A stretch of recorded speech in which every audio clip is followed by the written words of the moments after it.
महिला बिना सुरक्षा के अपने घर से बाहर नहीं निकल सकती, क्योंकि वो सर तन से जुदा वाला मामला जो है वो उसके ऊपर लागू किए हुए हैं। ज्यादा गिद्ध की तरह उसके जान के पीछे पड़े हैं। 7 अप्रैल 2025 यानी अभी 15 दिन पहले उत्तर प्रदेश सरकार पे इतना आग बबूला होगा कि कानून व्यवस्था धराशायी, तो उसका मतलब यहाँ राष्ट्रशासन लगा देना चाहिए।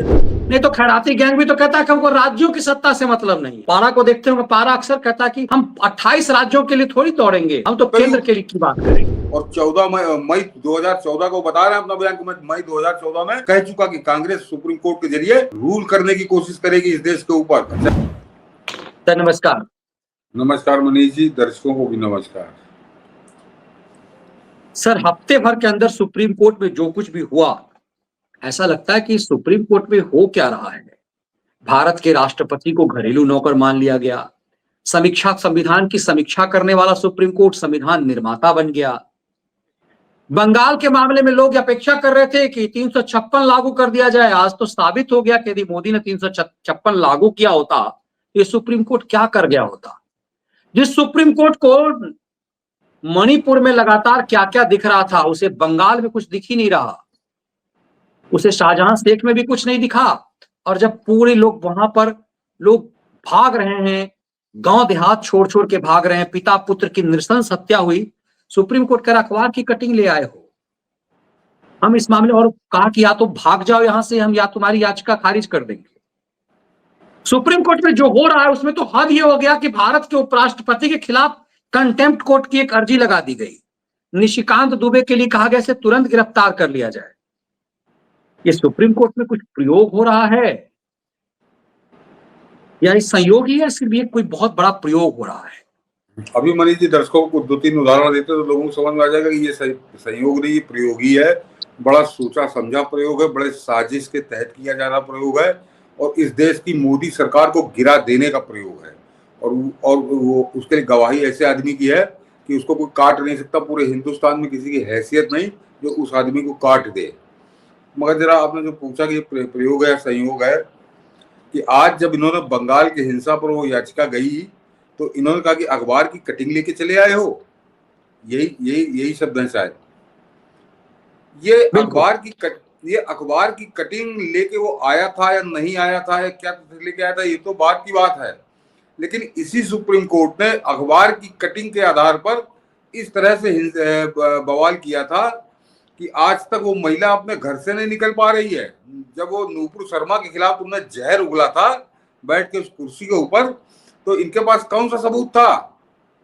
कोई एफआईआर भी नूपुर शर्मा के खिलाफ कोई एफआईआर भी नहीं थी, और लेकिन ऐसा ज्ञान दिया था कि पूरा देश स्तब्ध था।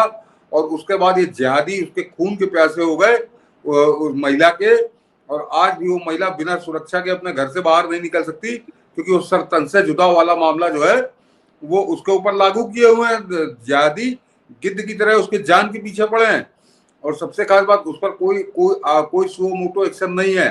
तो वो तो तुमने अखबारों में जो खबरें छपी थी उसी को पढ़ के तुमने टिप्पणियां की थी। आज तुमको जो याद आ रहा है कि बंगाल में क्या अखबार के लिए आया कटिंग, तो वो क्या था? और मनीष जी इसमें एक और बताऊं दर्शकों को कि संभवतः, हाँ सर, विष्णु जैन का है, विष्णु जैन का ही वो है, वो लेके गए थे कि हेट स्पीच के तहत ये जो नारा है सर तन से जुदा, इसको हेट स्पीच डिक्लेयर किया जाए और जो आदमी इसका इस्तेमाल करे उसके खिलाफ कार्रवाई हो।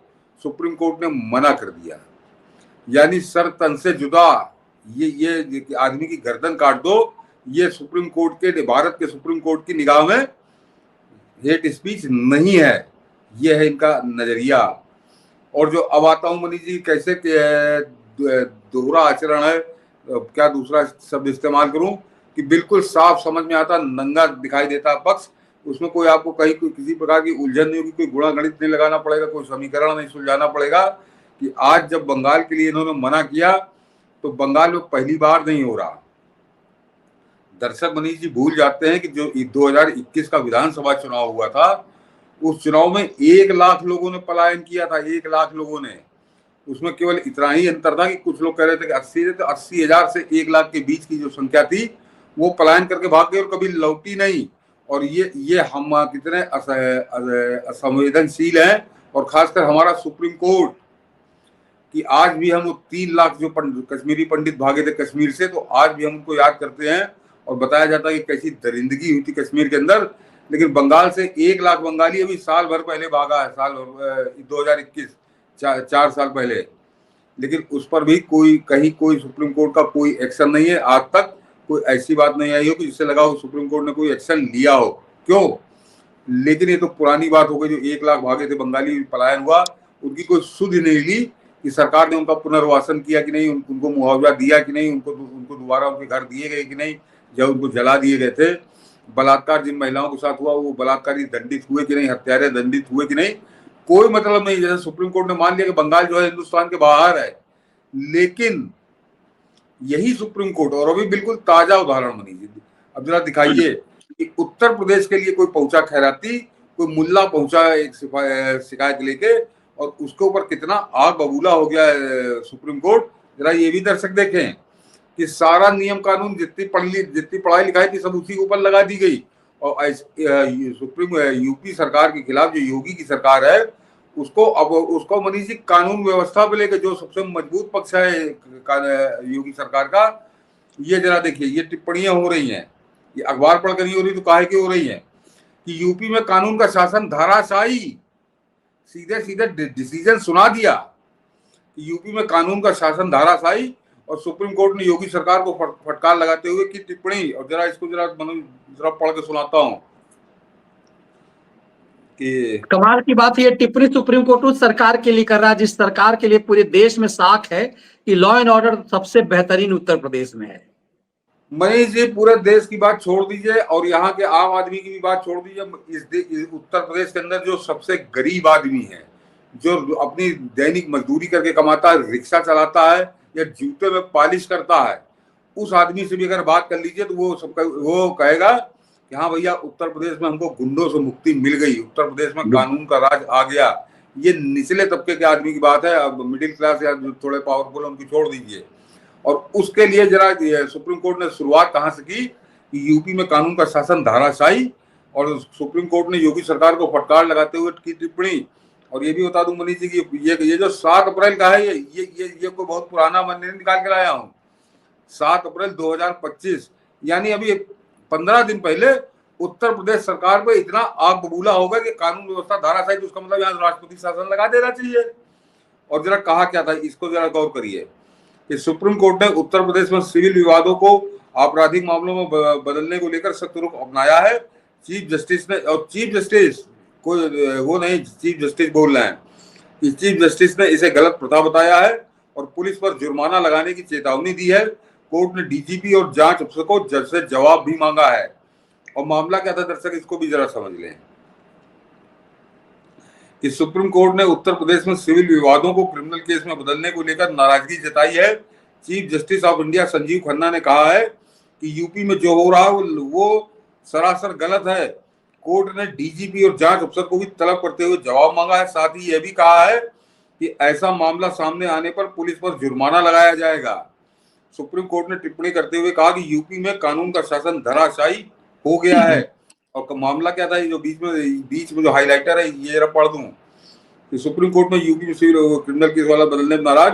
चीफ जस्टिस ने कहा कि सिर्फ पैसे ना देने को अपराध नहीं बनाया जा सकता। यानी एक चेक बाउंस था और चेक कई बार बाउंस हुआ होगा तो पुलिस ने उसको रिपोर्ट लिख के उसकी गिरफ्तारी करने की कोशिश की, तो उस पर सुप्रीम कोर्ट इतना आग बबूला हो गया कि उसको पूरे उत्तर प्रदेश की कानून व्यवस्था धराशायी लग गई। जरा गौर करिए मनीष जी, क्या तमाशा बना रखा है, कानून का तमाशा बना रखा है। मनमाना नचाएंगे, कठपुतली की तरह नचाएंगे। और कोर्ट ने पुलिस पर जुर्माना लगाने की चेतावनी दी। तो एक आदमी जिसका चेक दिया, चेक उसका बाउंस हो गया, कहीं हुआ होगा, पहले हुआ होगा, दोबारा जो भी हो, तो उसके बाद पुलिस ने उसको एफआईआर करके उसको गिरफ्तारी की जब कोशिश की, तो वो सुप्रीम कोर्ट पहुंच गया। कितना गरीब आदमी था वो, सोचिए, उसको बेचारे को पैसे नहीं थे कि उसको उसकी गिरफ्तारी हो रही है। तो और जरा यहाँ उल्टी गंगा बह रही मनीष जी, दर्शक इसको भी समझे। इसी स्टेटमेंट के अंदर में बाल की खाल निकालिए जरा, जो है ना खबर के पीछे खबर, कि सुप्रीम कोर्ट इस बात पर आग बबूला हो रहा कि तुम सिविल मैटर को तुमने क्रिमिनल में कैसे बदल दिया। अब वो सिविल था, क्रिमिनल था, तो बात की बात है। मनीष जी, आपका तो खैर बहुत बड़ा अनुभव रहा है, अदालत आपने देखी है, मैंने कभी क्रिमिनल को की नहीं, लेकिन इतना मैं अच्छे से जानता हूं कि अक्सर पुलिस पर यह आरोप तो लगता है कि मामला क्रिमिनल का था, पुलिस ने उसको सिविल में बदल दिया। क्योंकि अपने आप की अपनी बचत के लिए पुलिस ये काम तो करती है कि उसको क्राइम के मामले को, अरे कहूँ सिविल मैटर था वो नहीं था, तो पुलिस ये तो करती है, लेकिन पुलिस सिविल को क्रिमिनल केस बना रही है, तो पुलिस तो अपनी जिम्मेदारी बढ़ा रही है, पुलिस की जिम्मेदारी बढ़ रही है, पुलिस की जवाबदेही बढ़ रही है, और उस पर सुप्रीम कोर्ट आग बबूला हो रहा है। तो ये यूपी के लिए ये पैमाना, और आज जब बंगाल में जहां खुलेआम दंगई हो रही है, पूरा पूरा शहर जलाया जा रहा है, लोग घर छोड़ छोड़ के भाग रहे हैं, वहां के लोग जब लोग पहुंचे जरा इस पे कुछ बोलो, तो मना कर दिया कि नहीं नहीं, हमसे क्या मतलब इस पे, ये है रवैया।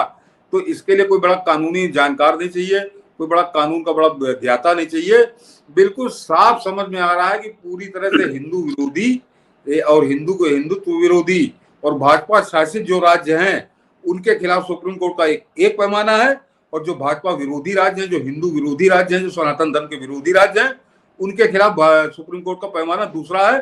चश्मा बदल जाता है, चश्मे का नंबर बदल जाता है, और ये पूरा देश देख रहा है।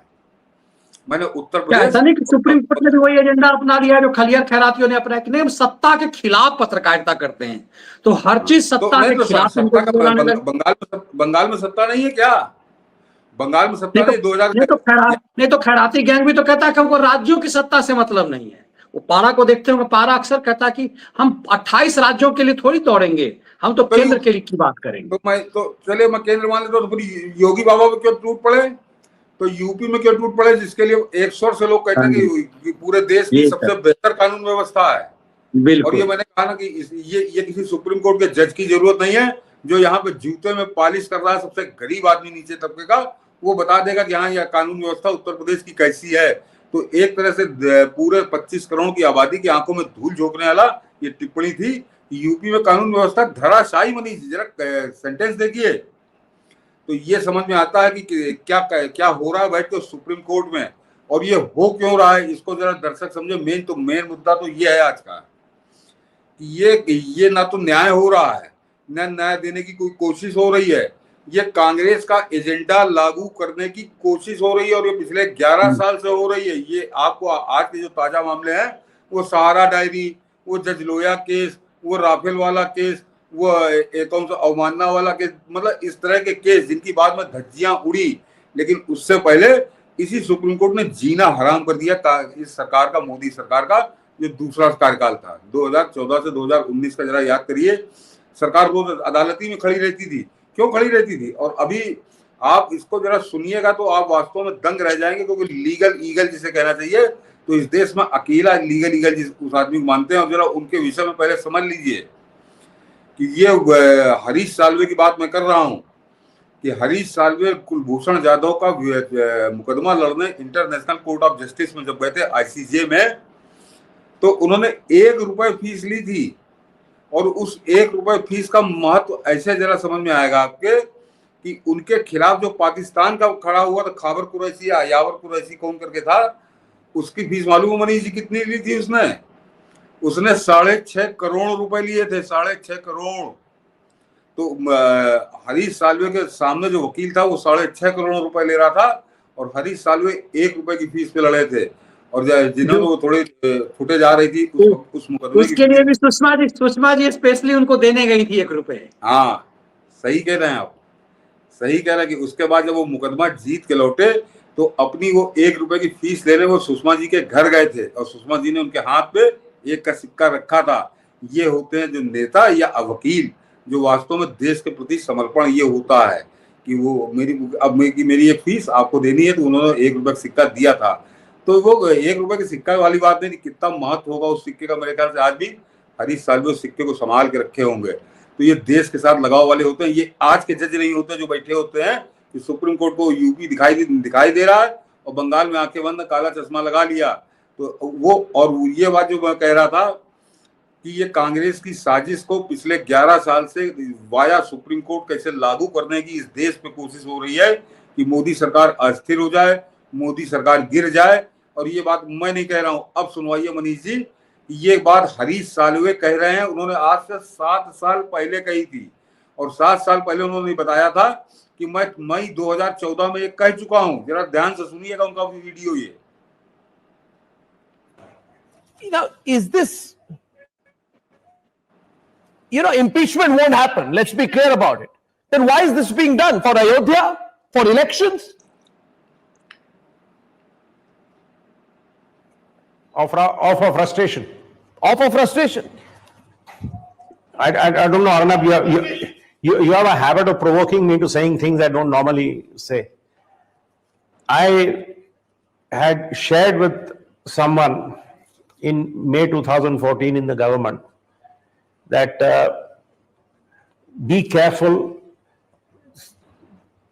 I hope those who are given to running public interest litigations the way we have seen them go, according to me, completely off the rails, don't try using the court to govern, even with Modi being in a firm majority. And I also said that Congress is down to 44 seats.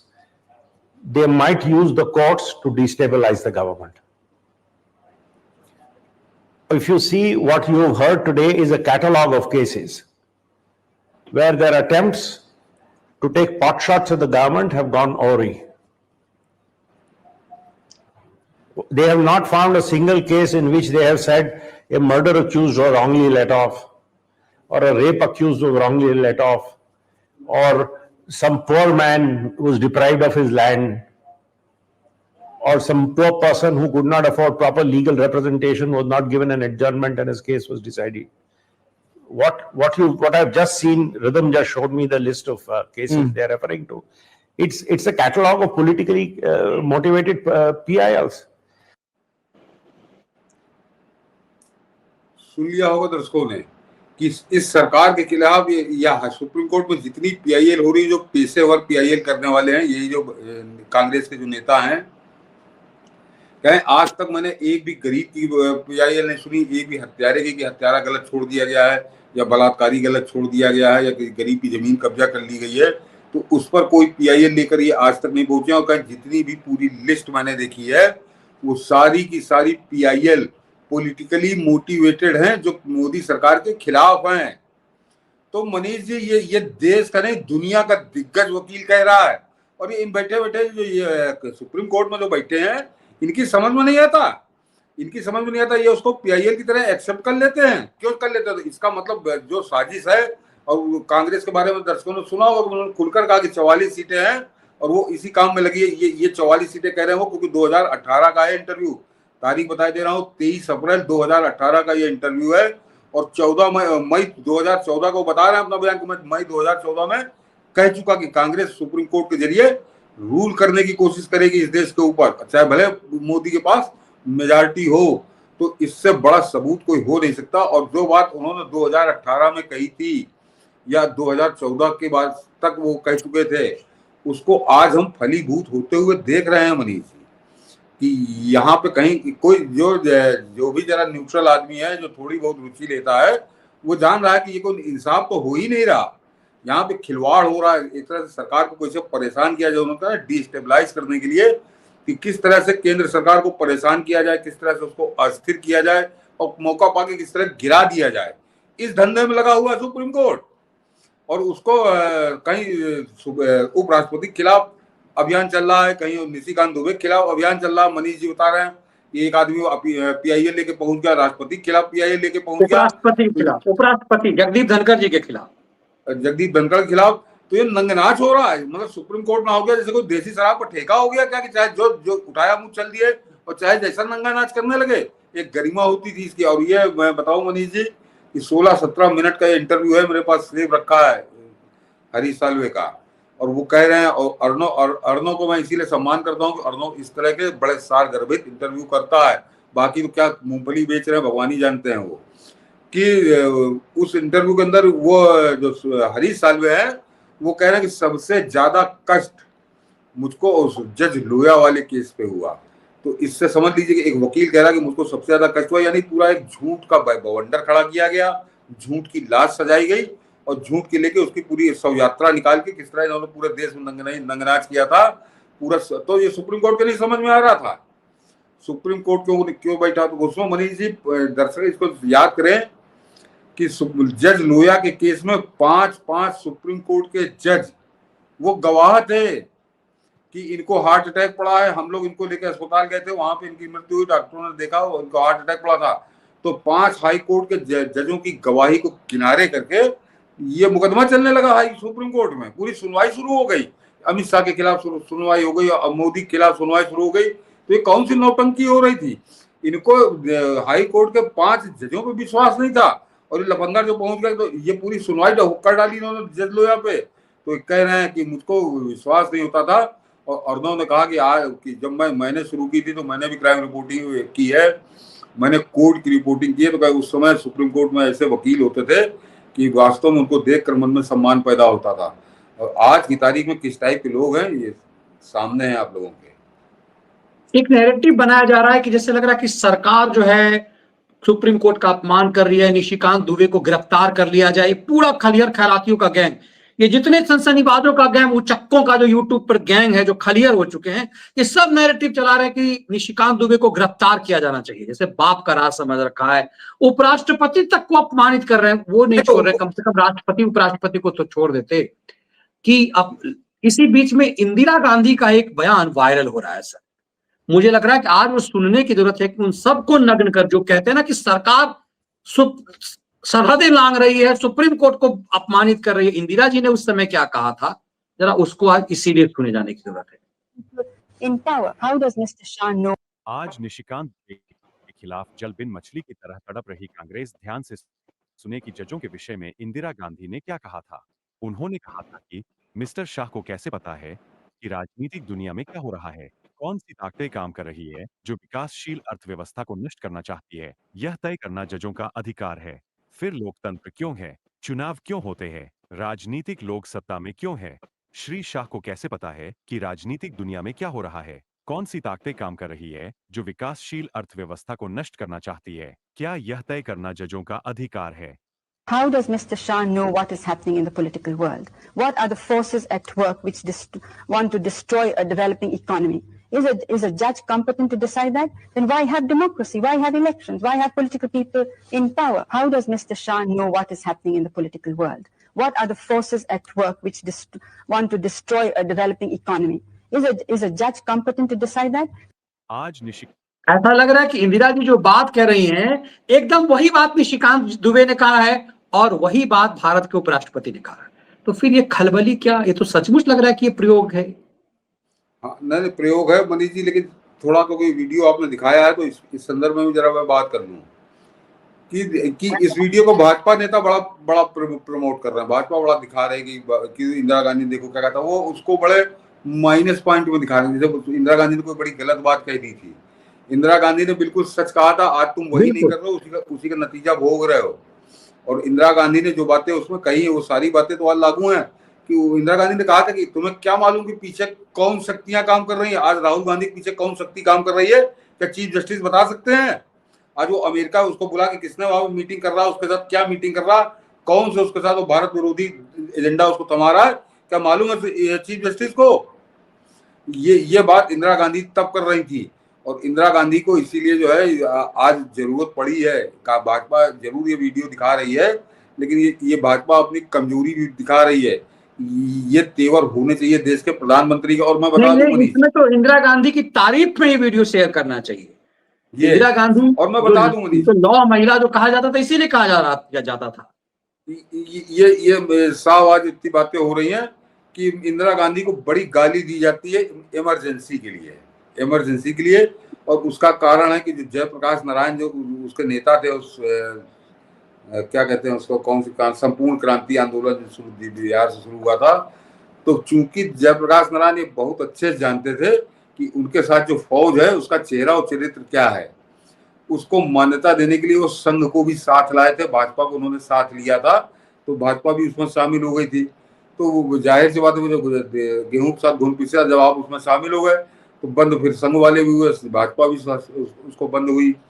लेकिन केवल भाजपा या संघ के बंद हो जाने से वो पूरा जो इमरजेंसी है उससे कितना नुकसान हुआ था देश का, या कितना जनता परेशान हुई थी, इसको मनीष जी सन 1980 के चुनाव में बता दिया था कि उस परेशानी का जो ढोल पीटा गया तो 77 में प्रचंड बहुमत से जनता पार्टी आई और 2.5 साल तुम शासन नहीं कर पाए, और उसके बाद इंदिरा गांधी 365 सीटें लेके आई थी वापस। तो उसी जनता ने जिसने उतारा था, उसने 2.5 साल देख लिया कि तुम किस लक्षण के लोग हो, और उसने कहा कि नहीं, हमको इंदिरा गांधी ही चाहिए। तो क्योंकि इंदिरा गांधी के ये तेवर थे, वो इस तरह के लोगों के आगे घुटने वो नहीं टेकती थी, फिर चाहे कुछ भी हो। चंडाल चौकड़ी को देश ने देख लिया कि चंडाल चौकड़ी कैसी थी वो। ये मतलब उसके लिए कहीं कोई किसी का वो जरूरत ही नहीं है। अगर बड़े काबिल थे तो 2.5 साल में सब लड़ भड़ के एकदम जूता चला के, जूते में दाल बांट के सब बैठ के खाली होकर बैठ गए, और 80 में प्रचंड बहुमत से वही वोटर लेके आए थे जिन वोटरों ने 77 में भगाया था। तो अब गाली नहीं दे सकते हो।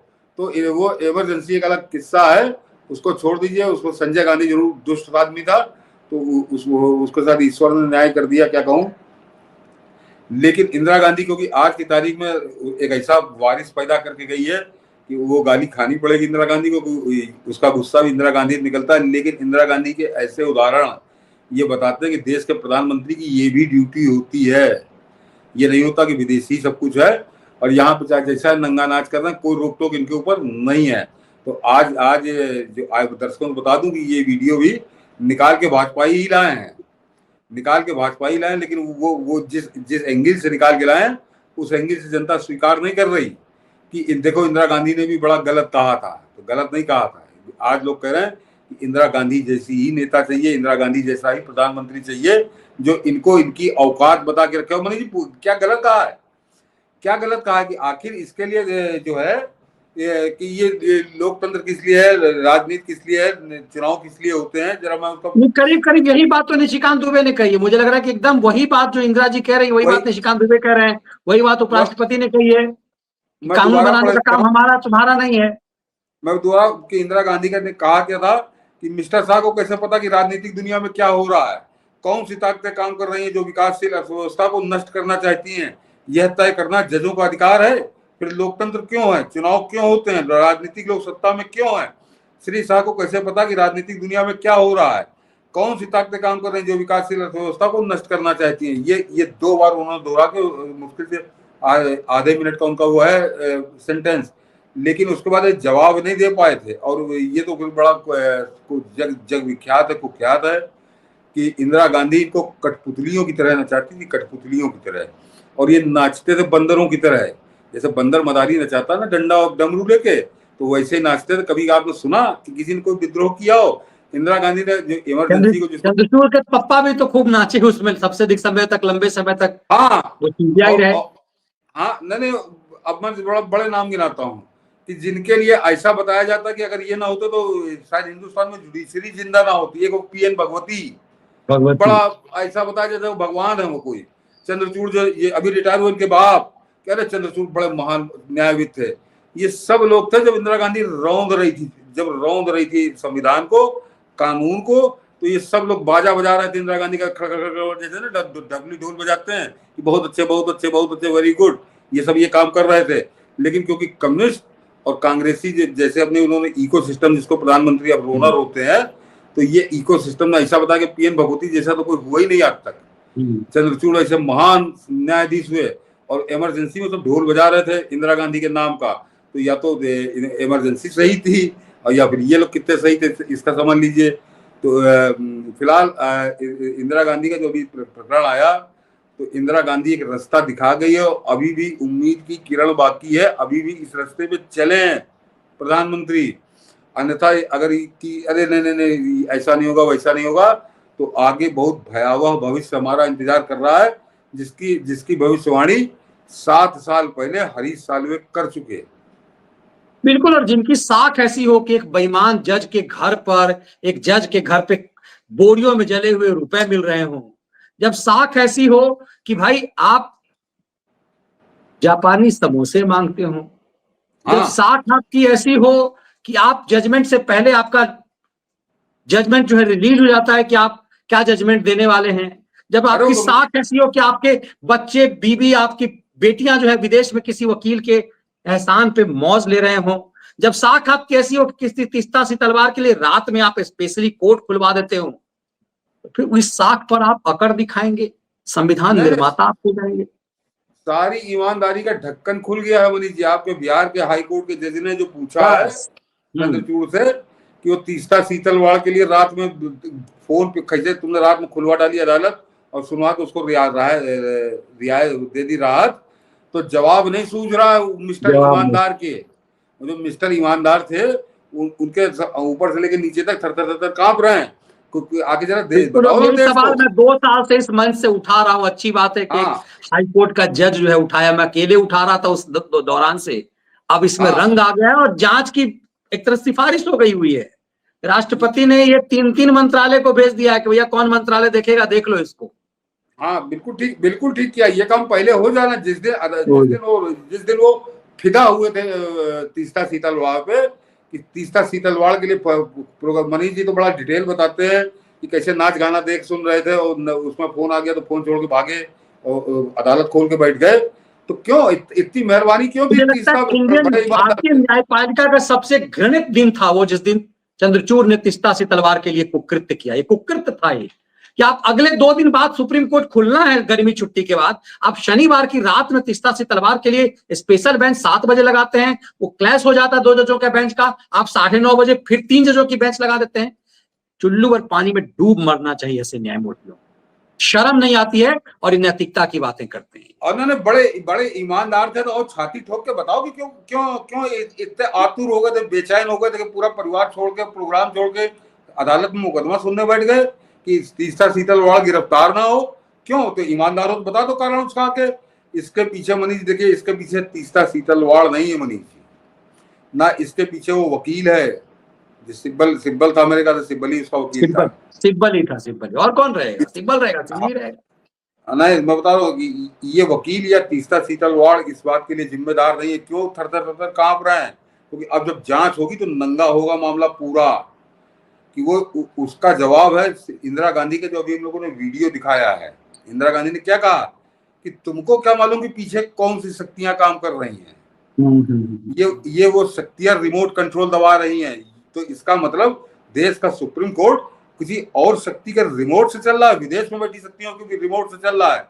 तीस्ता सीतलवाड़ की क्या औकात? सड़क छाप औरत जिसको बहुत पहले जेल काट लेना चाहिए था, जो चंदा का पैसा लेके जाके दारू खरीदती है, जाके वहां श्रृंगार का सामान खरीदती है पाकिस्तान में, उसके लिए देश का सुप्रीम कोर्ट का चीफ जस्टिस व्याकुल हो गया। तो ये मैं मानने को तैयार ही नहीं हूँ मनीष जी कि वो शराबखोर औरत, सिगरेट खोर औरत, उसकी वजह से बड़ी खूबसूरत भी नहीं है कि बड़ा फिदा हो गया होगा। तो वो क्यों उठा कि वो जो है उसके पीछे कोई और रिमोट कंट्रोल काम कर रहा था, जिसका इशारा आज से 50 साल पहले इंदिरा गांधी कर गई कि तुमको क्या मालूम जो कोर्ट में बैठे हो कि इनके पीछे कौन सी ताकतें काम कर रही हैं। ये है असलियत। तो ये तो मुझे इसीलिए लग रहा है कि बहुत सारा खेल धीरे धीरे खुल रहा है।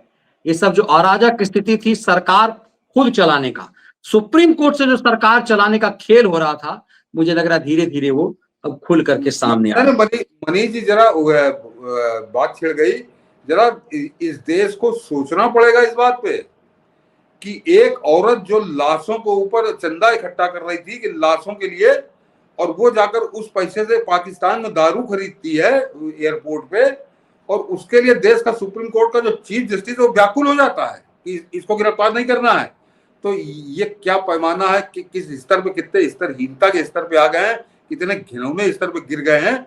ये वास्तव में देश के लिए चिंताजनक है। और ये नरेंद्र मोदी ने बड़े ऐतिहासिक काम किए हैं और जाते जाते एक इतिहास वो और बना के जाएं। ये कीड़े मकोड़े जो घुस गए हैं, अन्यथा ये चाट जाएंगे दीमक की तरह इस देश की न्याय व्यवस्था को। और कमाल की बात है, उस तीस्ता सीतलवाड़ के खिलाफ जांच के आदेश सुप्रीम कोर्ट नहीं दिए सालों तीस्ता के खेल को जानने के बाद। और कमाल की बात है कि वो तीस्ता तब के गुजरात के मुख्यमंत्री और वर्तमान में भारत के प्रधानमंत्री के खिलाफ साजिश उसका खुल करके, और हम नहीं कह रहे, ये एसआईटी रिपोर्ट में सामने आया, ये सुप्रीम कोर्ट ने माना है, तब हाई कोर्ट के पास गया मैटर और कहा कि इस महिला को गिरफ्तार किया जाए। तो जो महिला भारत के प्रधानमंत्री के खिलाफ षड्यंत्र कर रही थी, उसके लिए आप रात के अंधेरे में इतना मेहरबान थे। तो इसीलिए अब जस्टिस राकेश ने जो ये जांच की मांग की है, अच्छी बात यह कि भारत के राष्ट्रपति ने उस जांच को स्वीकार किया है। डीओपीटी, लॉ मिनिस्ट्री और गृह मंत्रालय तीनों जगह ये फाइल पहुंच चुकी हुई है।